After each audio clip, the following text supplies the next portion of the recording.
Hello बच्चों, कैसे हो? बढ़िया। आप बढ़िया तो मैं भी बढ़िया। तो देखो बच्चों, आज हमें क्या पढ़ाई करनी है। आज है हमारे पास बीएससी फर्स्ट सेमेस्टर का वीडियो नंबर 123, या फिर हम कह सकते हैं कि ये छठे चैप्टर का 30वां वीडियो है। और आज का हमारा टॉपिक है confirmation of mono substituted cyclohexane derivative. यानी साइक्लोहेक्सेन में हमें कोई एक सब्स्टिट्यूट लगाना है और उससे एक डेरिवेटिव हमें मिल जाएगा।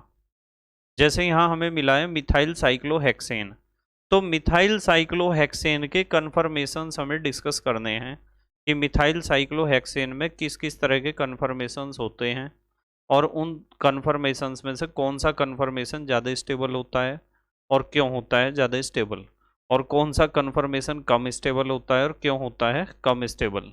ठीक है, तो चलो बच्चों, जल्दी से आज की पढ़ाई शुरू करते हैं।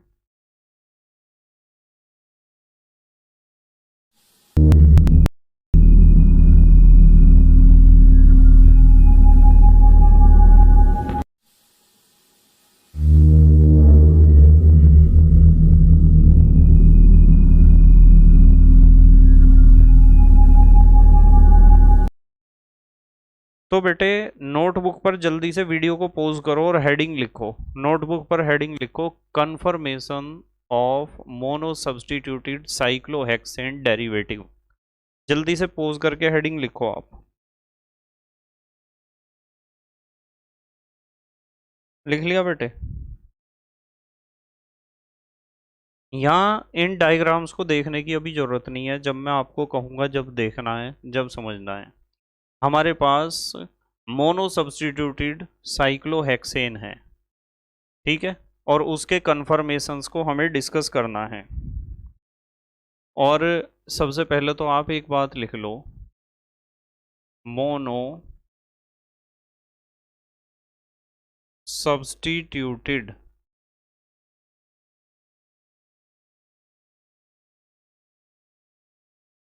साइक्लोहेक्सेन, यानी ऐसा साइक्लोहेक्सेन जिसके ऊपर एक आपने सब्स्टिट्यूट लगाया हो।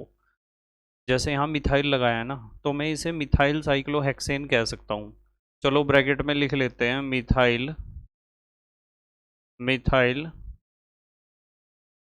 साइक्लोहेक्सेन, मिथाइल साइक्लोहेक्सेन, ये लिख लिया हमने ब्रैकेट में। तो हमने लिखा है मोनो सब्स्टिट्यूटेड साइक्लोहेक्सेन या मिथाइल साइक्लोहेक्सेन। तो इसमें कन्फर्मेशन है ना एक तरह का कि चेयर चेयर फॉर्म है ये, ठीक है। चेयर फॉर्म कह दो या चेयर कन्फर्मेशन कह दो। चेयर कन्फर्मेशन में चेयर कन्फर्मेशन में आप देख रहे होंगे कि मिथाइल ग्रुप की दो पोजीशन है। एक तो मिथाइल ग्रुप आपको यहाँ दिखाई दे रहा और एक तो यहाँ दिखाई दे रहा, ठीक है। तो मोनो सब्स्टिट्यूटेड साइक्लोहेक्सेन यानी मिथाइल साइक्लोहेक्सेन, जो ये लिया हमने कंपाउंड के चेयर कन्फर्मेशन में मिथाइल ग्रुप की, जो हमारा सब्स्टिट्यूट है, मिथाइल ग्रुप की मिथाइल ग्रुप की कितनी पोजीशन होती हैं? दो पोजीशन होती हैं, दो स्थितियां होती हैं। अब आपको डायग्राम को देखना है कि क्या लिखा है हमने। हमने लिखा है, देखो मैं आपको बताता हूँ कि हमारे पास ये चेयर फॉर्म था साइक्लोहेक्सेन का, और साइक्लोहेक्सेन के चेयर फॉर्म में हमने एक हाइड्रोजन को हटाकर मिथाइल ग्रुप लगाया है, इसलिए हमने इसे कहा है मोनो सब्स्टिट्यूटेड साइक्लोहेक्सेन या मिथाइल साइक्लोहेक्सेन। यदि मैं इस पहले वाले स्ट्रक्चर को देखता हूं तो ये चेयर फॉर्म है, और इसमें आपका जो मिथाइल ग्रुप है वो कहाँ है? देखो सीधा बॉन्ड है ऊपर की तरफ को, यानी एक्सियल पोजीशन पर है। कौन सी पोजीशन पर है? एक्सियल पोजीशन पर।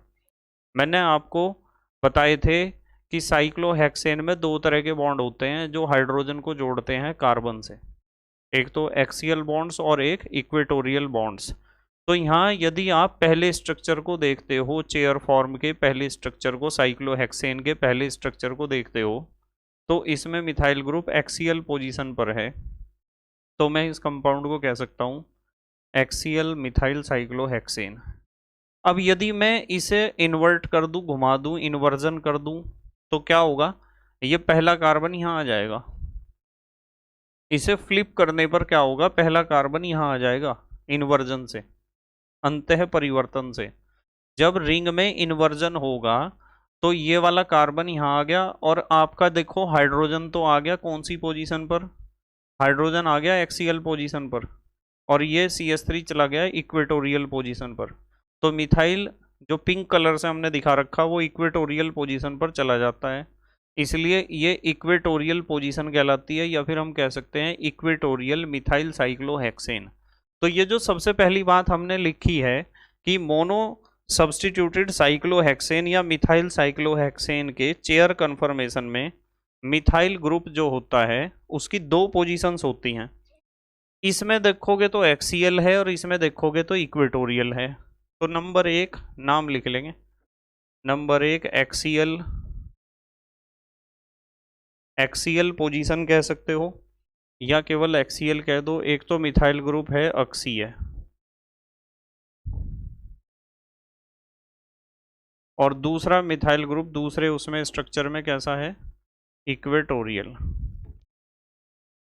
इक्वेटोरियल को आप क्या कह सकते हो? कोणीय। ब्रैकेट में लिख लेना, लिखना चाहते हो तो कोणीय। दो स्थितियां, दो पोजीशंस होती हैं। ये जो रिंग है ना, रिंग में इन्वर्जन होने की वजह से ये पोजीशन इस पोजीशन में कन्वर्ट हो जाती है। ये चीज़ ध्यान रखना। हमने इस स्ट्रक्चर को फ्लिप किया है उसमें, इस स्ट्रक्चर को उसमें क्या किया है? फ्लिप। देखो मैं फिर भी प्रयास करता हूँ आपको समझाने का। मान लो हमारे पास ये स्ट्रक्चर है, ये वाला, ये स्ट्रक्चर है हमारे पास, और इस स्ट्रक्चर में हम इस स्ट्रक्चर को बनाते हैं, चेयर को, ये हमने बना दिया।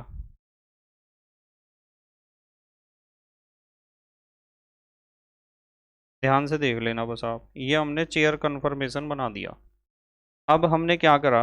इस चेयर कन्फर्मेशन को फ्लिप करना है।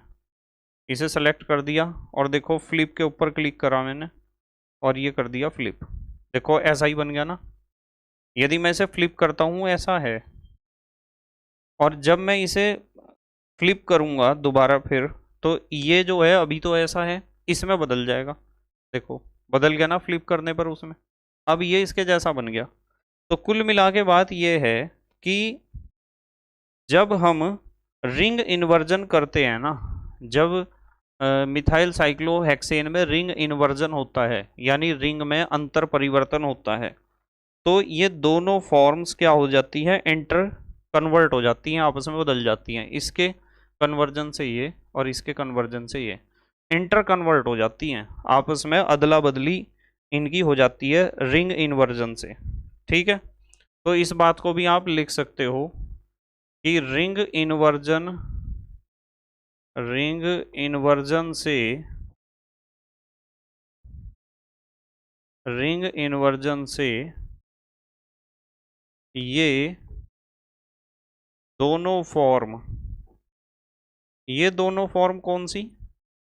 एक तो एक्सियल फॉर्म है, एक इक्वेटोरियल है। ये दोनों फॉर्म इंटर कन्वर्ट हो जाती हैं, यानी आपस में बदल जाती हैं, इंटर कन्वर्ट हो जाती हैं। मतलब यदि रिंग में इन्वर्जन हुआ ना, तो हमारा जो एक्सियल मिथाइल ग्रुप है वो इक्वेटोरियल मिथाइल ग्रुप में कन्वर्ट हो जाएगा। ये चीज़ ध्यान रखनी है आपको। ठीक है, यहाँ इस बात को लिख सकते हो, जिसके कारण, जिसके कारण पहले स्ट्रक्चर में मिथाइल ग्रुप कैसा है? कैसा है? एक्सियल। जिसके कारण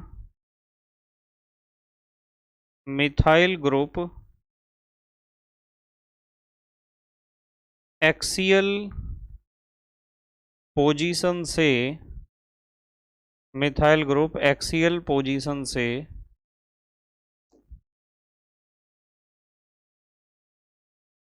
इक्वेटोरियल पोजीशन में आ जाता है या इक्वेटोरियल पोजीशन में बदल जाता है। इक्वेटोरियल पोजीशन में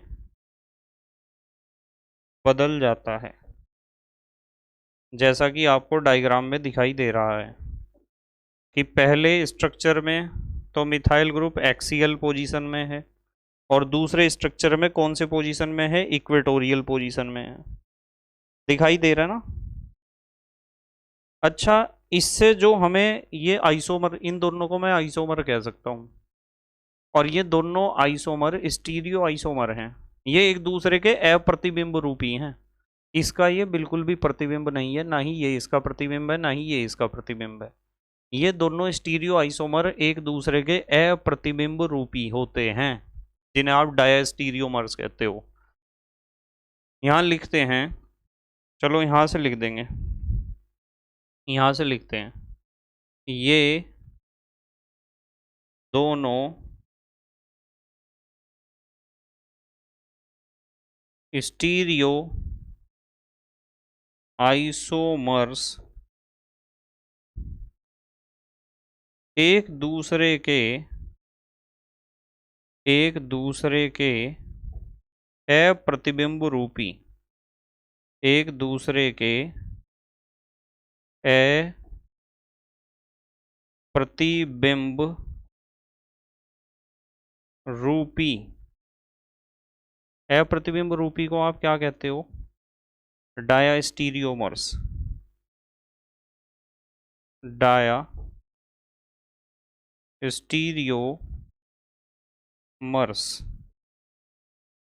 अप्रतिबिंब रूपी या डायास्टीरियोमर्स होते हैं। और मुझे एक बात बताओ, जब ये एक दूसरे के अप्रतिबिंब रूपी हैं, पहले में मिथाइल ग्रुप एक्सियल पोजीशन में है और दूसरे में इक्वेटोरियल में, तो बेटे इनकी एनर्जी भी अलग अलग होगी। और जब इनकी एनर्जी अलग अलग होगी ना, तो इनकी स्टेबिलिटी भी अलग अलग होगी। इस बात को लिख लो, यहाँ लिख लो, इन दोनों की एनर्जी व स्टेबिलिटी,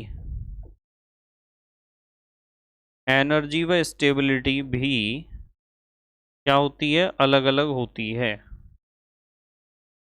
या डिफरेंट होती है। तो इनकी एनर्जी भी अलग अलग होगी और इनकी स्टेबिलिटी भी क्या होगी, अलग अलग होगी। एक तो कन्फर्मेशन ये है, एक ये है।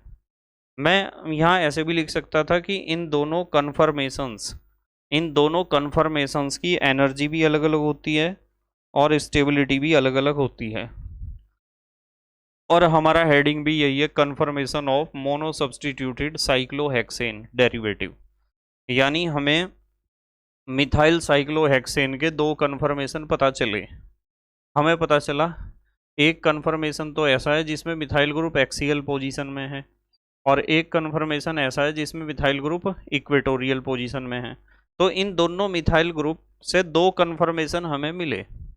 इन दोनों कन्फर्मेशन में हमें स्टडी करनी है, हमें डिफरेंस बताना है इसमें और इसमें क्या डिफरेंस है। हमें एक डिफरेंस तो दिखाई दे रहा कि भाई इसमें मिथाइल ग्रुप एक्सियल पोजीशन में और इसमें इक्वेटोरियल में, पर एक्सियल और इक्वेटोरियल में होने के क्या फायदे और क्या नुकसान है, इसे तो डिस्कस करना है। पहले तो आप एक काम करो, जल्दी से स्क्रीनशॉट ले लो, आप स्क्रीनशॉट लो या फिर पोज करके लिख लो। ले लिया बेटा स्क्रीनशॉट, ठीक है। चलो आगे चलते हैं। अब आप इन दोनों को देख लो, बिल्कुल प्लेन बना रखे हमने। ये तो हमारा एक्सियल वाला है, इस पे तो मैं एक्सियल बनाऊंगा, इस पे बनाऊंगा इक्वेटोरियल। और दोनों में हम एक बहुत बढ़िया अंतर डिस्कस करेंगे, आपको सिर्फ समझना है। पहला तो हमारा क्या है, एक्सियल वाला, और दूसरा है इक्वेटोरियल वाला। तो यहाँ हमारा CH3 ग्रुप है। एक काम करता हूँ, पहले तो थोड़ा सा इन्हें दोनों स्ट्रक्चर्स को यहाँ से पकड़ के नीचे को सरका दूँ जरा, जिससे आपकी समझ में आ जाए। यहाँ को सरका दूँ, ठीक है। अब देखो, अब हमें एक काम करना है। पहला एक्सीएल है, तो यहाँ मिथाइल ग्रुप बनाता हूँ, यहाँ बनाता हूँ मिथाइल ग्रुप। ये है कार्बन, थोड़ा छोटा बनाते हैं कार्बन। यहाँ बॉन्ड ऐसा बनाएंगे, कार्बन देखो दिखाई दे रहा क्या आपको सही, या दूसरा कलर लूँ, कोई दूसरा कलर ले लूँ? वैसे तो दिखाई तो ये भी दे ही रहा होगा आपको। चलो, ये तो हमने बना लिया, ये तो हमने बना लिया कार्बन। 3 हाइड्रोजन है ना, एक हाइड्रोजन इधर बना लिया, एक हाइड्रोजन यहाँ बना लिया, और एक हाइड्रोजन यहाँ, ठीक है। और बेटे इसके ऊपर एक हाइड्रोजन यहाँ भी तो होगा, इसके और इसके पैरेलल ऐसे होगा, ऐसे एक हाइड्रोजन इसका यहाँ भी होगा, यहाँ, ठीक है। अब मैं इसके ऊपर नंबरिंग करता हूँ। चलो आप नंबरिंग करवाओ इसके ऊपर, मतलब बाकी जो हैं आप, ये पहला कार्बन है, पहला कार्बन, दूसरा, और ये तीसरा, और ये चौथा, ये पांचवा, और ये छठा। ये कर दी नंबरिंग, 6 कार्बन की हमने नंबरिंग कर दी इसके ऊपर। अब आप तीसरे और पांचवें कार्बन को और देखो ध्यान से, तीसरे और पांचवें कार्बन को, तीसरे और पांचवें कार्बन को देखो। तीसरे कार्बन के पास भी एक हाइड्रोजन एटम है तो सबके पास, पर तीसरे कार्बन के हाइड्रोजन एटम और पांचवें कार्बन के हाइड्रोजन एटम, पांचवें कार्बन के हाइड्रोजन एटम, ये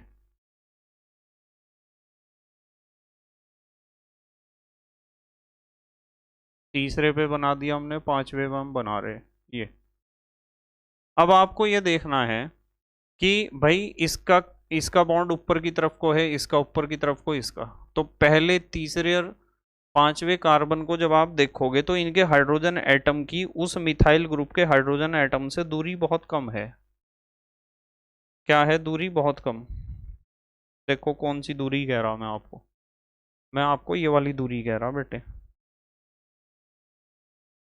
कौन सी दूरी कह रहा है? ये वाली। अब मैं बताता हूँ कौन सी दूरी, मतलब इस हाइड्रोजन एटम की, इस वाले की, मिथाइल ग्रुप के हाइड्रोजन एटम की इससे दूरी है, ये बहुत कम है, और इसकी इससे दूरी ये भी बहुत कम है। ये दोनों दूरियां बहुत कम है।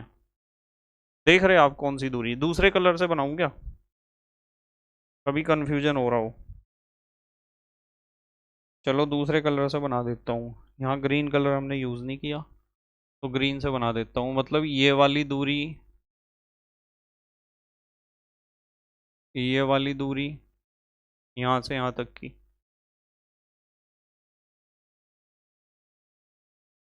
और ये वाली दूरी यहाँ से यहाँ तक की, ये दोनों दूरियां कम हैं, और कम होने की वजह से रिपल्सन ज़्यादा लगेगा। यहाँ वंडरवाल रिपल्सन बहुत ज़्यादा लगेगा, और रिपल्सन ज़्यादा लगने से एनर्जी बहुत ज़्यादा बढ़ जाएगी, और एनर्जी बढ़ेगी तो स्टेबिलिटी क्या होगी? घटेगी। तो हमारा जो एक्सियल मिथाइल साइक्लोहेक्सेन है ना, एक्सियल कन्फर्मेशन है जो, उसमें पहले कार्बन पर जो CH3 ग्रुप का हाइड्रोजन एटम है और तीसरे और पांचवें कार्बन के हाइड्रोजन एटम, इनकी आपस में जो दूरी है वो बहुत कम है। इतनी कम है कि 2 हाइड्रोजन एटम की वंडरवाल रेडियस का जो सम होता है, जोड़ होता है, उससे भी कम है, जिसकी वजह से ये इसके ज़्यादा नज़दीक है। और ज़्यादा नज़दीक है तो इनमें वंडरवाल रिपल्सन ज़्यादा लगेगा, और वंडरवाल रिपल्सन ज़्यादा लगेगा तो उससे क्या होगा? उससे ये होगा कि वंडरवाल रिपल्सन ज़्यादा लगने से ये होगा कि एनर्जी बहुत ज़्यादा बढ़ी रहेगी, तनाव ज़्यादा रहेगा इस स्ट्रक्चर में, और तनाव ज़्यादा रहेगा, एनर्जी ज़्यादा रहेगी, तो स्टेबिलिटी कम है। तो एक्सियल मिथाइल साइक्लोहेक्सेन कम स्टेबल है, ये वाला कन्फर्मेशन कम स्टेबल है। जबकि हम दूसरे कन्फर्मेशन की बात कर रहे, चलो जब हमने इसे घुमाया, रिंग इन्वर्जन हुआ, तो इसमें यहाँ CH3 ग्रुप आ गया था। यहाँ तो हमारे पास, पहले तो मैं बना देता हूँ एक हाइड्रोजन, ये हमारे पास हाइड्रोजन है। हाइड्रोजन तो आ गया था यहाँ एक्सियल पोजीशन पर, यहाँ तो आ गया था हाइड्रोजन एक्सियल पोजीशन पर यहाँ। और हमारा जो मिथाइल ग्रुप था वो आ गया था इक्वेटोरियल पर, यहाँ आ गया था मिथाइल, यहाँ मिथाइल आ गया था। ठीक है, CH और एक H यहाँ होगा, देखो दिखाई दे रहा क्या आपको ये? हाँ थोड़ा सा दिखाई दे रहा, कोई बात नहीं, समझ जाना। स्ट्रक्चर को इधर को सरका दूँ थोड़ा सा, पूरे को इसे, पूरे स्ट्रक्चर को इधर को सरका दूँ थोड़ा सा, जिससे आपको सही दिखा। अब तो दिखाई दे रहा होगा सही, अब तो सही दिखाई दे रहा होगा। ठीक है, देखना जरा। हाँ अब ठीक है। और इसके ऊपर जो है हमें नंबरिंग करनी है, नंबरिंग में नंबर 1 वहीं डालना है जहाँ CH3 है। ठीक है, CH3 पर ही डालना है, जैसे 1 से 2 पे गए थे, इसी तरह यहाँ ये तो 1 है, ये 2 है, ये 3 है, ये 4, ये 5 और ये 6।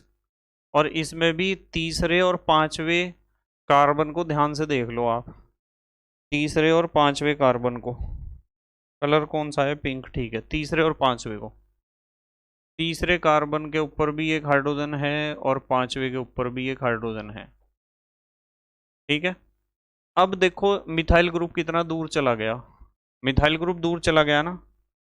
और मिथाइल ग्रुप जब दूर चला गया तो इस मिथाइल ग्रुप का तो क्या रिपल्सन लगेगा, तीसरे और पांचवें के ऊपर इसका पहले का।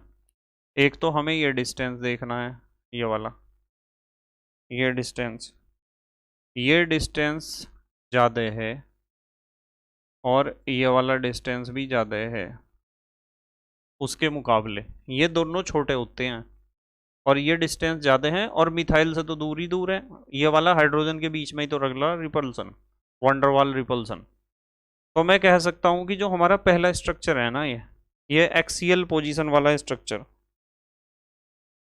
यहाँ लिख देते हैं ये एक्सियल, ये तो एक्सियल पोजीशन है। और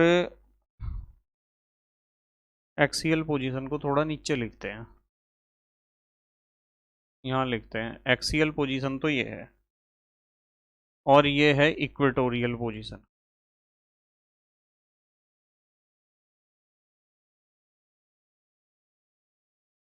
ये इक्वेटोरियल पोजीशन है। तो एक तो एक्सियल पोजीशन हुई, एक इक्वेटोरियल पोजीशन हुई है। ये दोनों पोजीशन में आपको एक बात ध्यान रखनी है कि एक्सियल पोजीशन में पहले कार्बन पर जुड़े CH3 के हाइड्रोजन और तीसरे और पांचवें हाइड्रोजन एटम्स के बीच का डिस्टेंस कम होने की वजह से रिपल्सन ज़्यादा होता है। तो इसलिए एक्सियल पोजीशन के नीचे मैं लिखूँगा लेस स्टेबल, ये कम स्टेबल है। ठीक है, और ये क्या है, यहाँ डिस्टेंस ज़्यादा है तो वंडरवाल रिपल्सन कम होगा। ये है हाई स्टेबल या हाईली स्टेबल। तो अब मुझे बताओ कि मिथाइल साइक्लोहेक्सेन में एक्सियल कन्फर्मेशन ज़्यादा स्टेबल होता है या इक्वेटोरियल? अब तो समझ में आ गया होगा आपके कौन सा कन्फर्मेशन ज़्यादा स्टेबल होता है। इन दोनों में इक्वेटोरियल कन्फर्मेशन ज़्यादा स्टेबल होता है, इस चीज़ का आपको ध्यान रखना है। रखोगे ध्यान? कैसे लिख के आना है एग्ज़ाम में? एग्ज़ाम में ऐसे लिख के आना है कि एक्सियल पोजीशन, जो एक्सियल पोजीशन है उसमें CH3 के हाइड्रोजन एटम एक्सियल पोजीशन में मिथाइल ग्रुप के हाइड्रोजन एटम, मिथाइल ग्रुप के हाइड्रोजन एटम, और तीसरे और पांचवे वे C3 एंड C5 के एक्सियल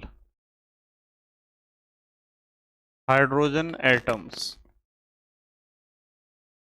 भाई इसके पास इक्वेटोरियल हाइड्रोजन भी तो होगा और इसके पास भी, तो हम एक्सियल हाइड्रोजन की बात करेंगे। एक्सियल पोजीशन में मिथाइल ग्रुप के हाइड्रोजन एटम व तीसरे व पांचवें कार्बन के एक्सियल हाइड्रोजन एटम्स के बीच का बीच का डिस्टेंस यानी बीच की दूरी, बीच का डिस्टेंस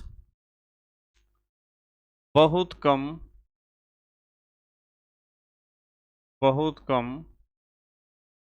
होता है। बीच का डिस्टेंस बहुत कम होता है।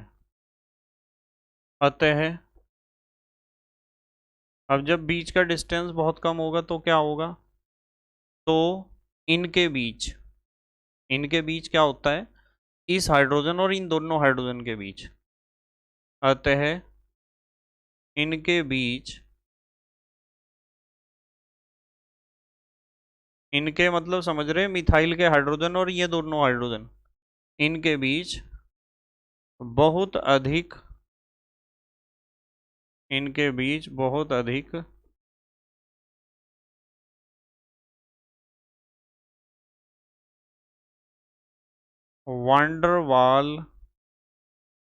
वांडरवाल्स रिपल्सन,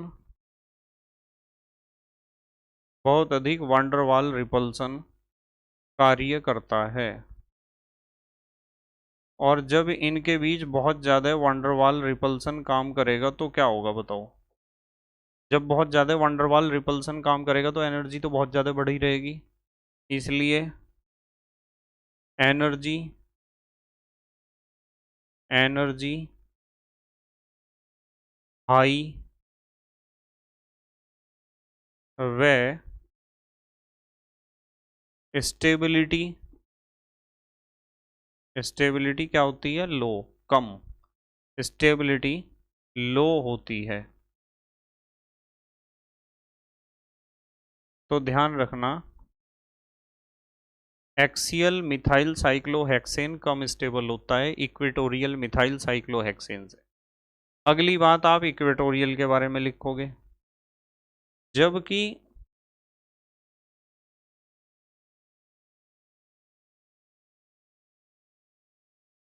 इक्वेटोरियल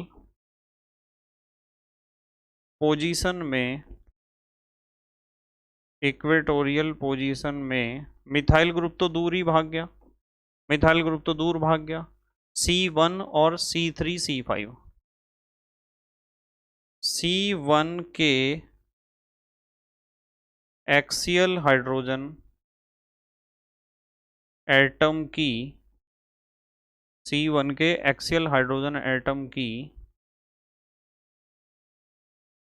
कौन सा है, C3 और C5, C3 व C5 के एक्सियल हाइड्रोजन एटम से दूरी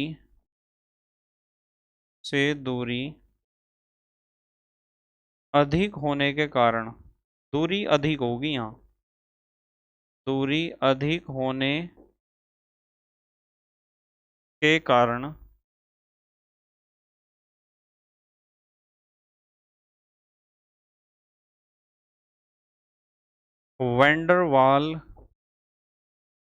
वैंडरवाल्स रिपल्सन, वैंडरवाल रिपल्सन बहुत कम लगता है, और रिपल्सन बहुत कम लगेगा, अतः एनर्जी व नहीं, एनर्जी कम लिखो, एनर्जी कम होती है, एनर्जी कम होती है। और जब एनर्जी कम बढ़ी हुई होगी तो स्टेबिलिटी तो ज़्यादा होगी, तथा स्टेबिलिटी स्टेबिलिटी